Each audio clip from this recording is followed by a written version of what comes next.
இருக்கிற தெய்வம் கூரையை பிச்சுக்கிட்டு கொடுக்கும் அப்படின்னு ஒரு பழமொழி இருக்குது, நம்ம கேள்விப்பட்டிருப்போம். அப்படி ஒரு பென்னி ஸ்டாக் பார்த்திங்கன்னா கிட்டத்தட்ட 8900% வந்து வருமானத்தை அள்ளி கொடுத்துருக்குங்க. இவங்க எந்த செக்மெண்ட்டில் இருக்காங்க அப்படின்னு பார்த்தீங்கன்னா, மல்டி கேவிட்டி மோல்ட்ஸ் வந்து ப்ரொடக்ஷன் பண்ணி கொடுக்குறாங்க. இது வந்து வேரியஸ் இண்டஸ்ட்ரிக்கு வந்து இவங்க தயார் பண்ணி கொடுக்குறாங்க. அதுக்கப்புறம் பார்த்திங்கன்னா மெடிக்கல் டிஸ்போசபிள் ஐட்டம்ஸும் அவங்க ரெடி பண்ணி கொடுக்குறாங்க. அதுக்கப்புறம் ஃபுட்டு அண்ட் கூல்ட்ரிங்க்ஸ் பேக்கிங்லேயும் அவங்க இருக்காங்க. அதுக்கப்புறம் கேப்ஸ் அண்ட் க்ளோஷரும் அவங்க வந்து மேனுஃபேக்சர் பண்ணி கொடுக்குறாங்க. அடுத்தது writing instrument, oral hygiene product இதெல்லாமே வந்து இவங்க மேனுஃபேக்சர் பண்ணி கொடுக்குறாங்க. இந்த நிறுவனம் குஜராத் டூல் ரூம் லிமிடெட். இவங்க 1 மந்த் ரிட்டர்ன் பார்த்தீங்கன்னா 14.27% கொடுத்துருக்காங்க. 1 இயர் ரிட்டர்ன் பார்த்தீங்கன்னா 44.31% கொடுத்துருக்காங்க. 3 இயர் பார்த்தீங்கன்னா 2424% வந்து ரிட்டர்ன் கொடுத்துருக்காங்க. இவங்களோட செக்டார் பிஇ எவ்வளோன்னு பார்த்தீங்கன்னா 38.43 இருக்குது.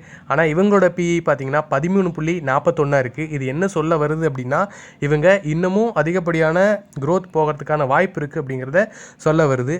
புக் வேல்யூ எவ்வளோன்னு பார்த்தீங்கன்னா 2.12 இருக்குது. அதுக்கப்புறம் ஆர்ஓஇ பார்த்தீங்கன்னா ஹெல்த்தியாக இருக்குது, 21.84. ஆர்ஓசியும் குட்டாக இருக்குதுங்க, 26 இருக்குது. ஆர்எஸ்ஐயும் பார்த்தீங்கன்னா நம்ம இப்போது வாங்கலாம் அப்படின்னு தான் சொல்லுது, 40 இருக்குதுங்க. ஸ்டாக்கை ஏன் கன்சிடர் பண்ணணும் அப்படின்னு பார்த்தீங்கன்னா, இந்த நிறுவன இயக்குனர் குழு பார்த்திங்கன்னா ஜூலை 6 சனிக்கிழமை அன்னைக்கு ஒரு ஆலோசனை கூட்டம் நடத்துகிறாங்க. இதில் முக்கியமாக 3 விஷயங்களை பற்றி பேசுகிறாங்க. அதில் 56 கோடிக்கு உள்ள ஷேரை பிரித்து முகமதிப்பு 1ன்னு வச்சு 70 கோடியாக பிரித்து பங்குதாரர் கொடுக்க போகிறோம் அப்படின்னு சொல்லியிருக்காங்க. அது மட்டும் இல்லாமல் பொது வீடு, முன்னுரிமை ஒதுக்கீடு, தனியார் வேலைவாய்ப்பு இதில் ஏதாவது யூஸ் பண்ணி இதில் பங்கு திரட்டலாம், நிதி திரட்டலாம் அப்படின்னு வந்து இவங்க முடிவு பண்ணியிருக்காங்க. அது மட்டும் இல்லாமல் வெளிநாட்டு முதலீடு வரம்பையும் அதிகரிக்கலாம் அப்படின்னு திட்டமிட்டிருக்காங்க.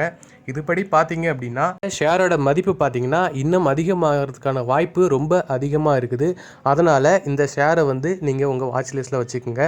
மேலும் இந்த மாதிரியான தகவல்களுக்கு நம்ம சேனலை சப்ஸ்கிரைப் பண்ணுங்கள், ஃபாலோ பண்ணுங்கள். நிறைய தகவல்களை நீங்கள் தெரிஞ்சுக்கலாம்.